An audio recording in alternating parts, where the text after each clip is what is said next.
बच्चों NIOS का class 12 का चैप्टर नंबर 2 हिंदी मैं आपका स्टार्ट करा रहा हूँ। हमारे कोचिंग में आप ऑफलाइन क्लास लेने भी आ सकते हो। 15 डेज़ का कोर्स होता है और सारे कोर्सेज आप इसमें कवर कर सकते हो। चैप्टर है रैदास। आप लोगों को मालूम होना चाहिए कि रैदास जो है मध्यकालीन युग के महान कवि हैं। रैदास कबीर, तुलसीदास, मालिक मोहम्मद जायसी और मीराबाई, इन्होंने इतने अच्छे अच्छे पदों की रचना की है जो मनुष्य को, मानव रूप को श्री कृष्ण यानी भगवान के साथ जोड़ते हैं। आत्मा और परमात्मा के गहरे संबंध को ये दर्शाते हैं और इनका एक ही लक्ष्य था कि लोगों को जागृत कर कर यानी लोगों को जगाकर जो लोगों को समस्या आती हैं, जो धार्मिक समस्याएं उस समय थीं, उन सबको दूर करने का इन्होंने प्रयास किया। शोषित मानवता में नवीन स्फूर्ति का संचार करने का कारण किया।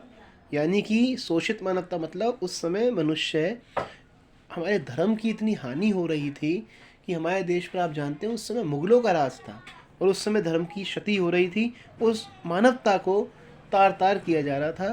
तो उस समय इन्होंने अपने पदों की रचना कर कर मानव जीवन को आगे बढ़ाने का प्रयास किया। एक दोहा यहाँ पे आता है, पानी हिम भया हिम है गया विलाय, जो कछुता सोई भया अब कुछ कहा न जाए। इसका अर्थ ये है कि जिस तरीके से पानी हिम भया, पानी बर्फ़ बनती है और बर्फ़ पुनः पानी बनकर पानी में मिल जाती है, ठीक उसी प्रकार उन्होंने आत्मा और परमात्मा को एक माना है। आप सभी के अंदर परमात्मा की वो आत्मा का निवास है और जब आप सभी इस शरीर को छोड़ देंगे तो वह आत्मा पुनः परमात्मा से विलीन हो जाएगी। दोहा आता है, इस दोहे का आनंद लेते हुए एक बार वाचन करते हैं। नरहरि चंचल है मति मेरी, ये पद लिखा हुआ आएगा। आपको सबसे पहले इसका संदर्भ लिखना है, फिर प्रसंग लिखना है, फिर व्याख्या लिखनी है। संदर्भ इतना इजी होता है, आप लिखेंगे यह प्रस्तुत पद, यह पद हमारी पाठ्य पुस्तक हिंदी से लिया गया है, इसके कवि रैदास जी हैं।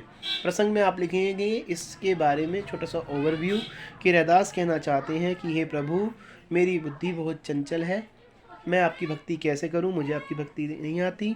तू मोहि देखे, आप तो हमेशा मुझ पर कृपा बनाए रखते हो, लेकिन मैं ही आपकी कृपा को नहीं समझ पाता। तो हे प्रभु, आप मुझे एक अच्छा जीवन दें ताकि मेरे आने वाले जीवन को मैं आपकी भक्ति में लगा सकूं। व्याख्या में आप हर एक लाइन का मीनिंग लिखेंगे। नर हरि चंचल है मति मेरी, हे श्री कृष्ण, हे नरों में श्रेष्ठ प्रभु, मेरी बुद्धि बहुत चंचल है, मुझे आपकी भक्ति कैसे करूं, करनी नहीं आती। यहाँ शब्दार्थ भी लिखे हैं। मति मतलब बुद्धि, भक्ति मतलब भक्ति, हो मतलब मैं, रमसी मतलब रमते हैं, निवास करते हैं। तो यहाँ सब कुछ लिखा हुआ है, आपको पढ़ना आना चाहिए बस। नर हरि चंचल है मति मेरी, कैसे भक्ति करूं मैं तेरी, हे श्री कृष्ण, मैं आपकी भक्ति कैसे करूं, मुझे अपनी भक्ति करनी नहीं आती। तू मोहि देखे हो तो ही देखूं, प्रीति परस्पर होई। हे प्रभु, आप तो मुझे देखते हो, मैं आपको भी देखता हूँ, लेकिन ये मति सब बुद्धि खोई। इस बुद्धि ने अपनी की अपनी जितना भी ज्ञान है वो खो दिया है। ज्ञान क्यों खोता है? क्योंकि हम इस संसार में लग जाते हैं, हम धन में लग जाते हैं। जो चीज़ नश्वर है, जो चीज़ ख़त्म हो जाएंगी, जो चीज़ छूट जाएंगी, हम उसमें लगे हुए हैं। और सबसे अच्छी चीज़ होती है नेकी, वो नेकी हम भूल चुके हैं। सब घट अंतर रमसी निरंतर, मैं देखन नहीं जाना। हे प्रभु, आप तो सब जगह विद्यमान हैं, सब जगह रहते हैं, बस मुझे ही आपको देखना नहीं आया है। गुण सब तोर मोर सब अवगुण, आपके अंदर तो प्रभु गुण ही गुण हैं, मेरे अंदर सब अवगुण हैं। कृत उपकार न माना, मैं आपका उपकार फिर भी नहीं मानता। मैं तय तोरी मोरी, इसी में ही मैं लगा हुआ हूँ, कैसे करी निस्तारा, इस बात से मैं कैसे छुटकारा पाऊँ। कह रैदास कृष्ण करुणा में, जय जय जगत आधारा। हे कृष्ण, आप जगत के करुणा में हो, आप करुणा में ही हो, आपके अंदर करुणा है, आप जगत के आधार हो, आप श्री कृष्ण हो। आप मेरे जीवन को सुधारो, मेरे से होने वाले पापों को दूर करो और मुझे अज्ञानता से ज्ञान के प्रकाश की ओर ले चलो। यही मेरी आपसे बारंबार विनती है। ये आपको दोहा याद करना है, जो मैंने लाइन बोली है आपको ये लिखना है। लिख के आप इसे भेजें मुझे। जो वीडियो देखते हैं उस कमेंट बॉक्स में ज़रूर कमेंट डालें, जिससे हम आगे दूसरा चैप्टर बनाएं।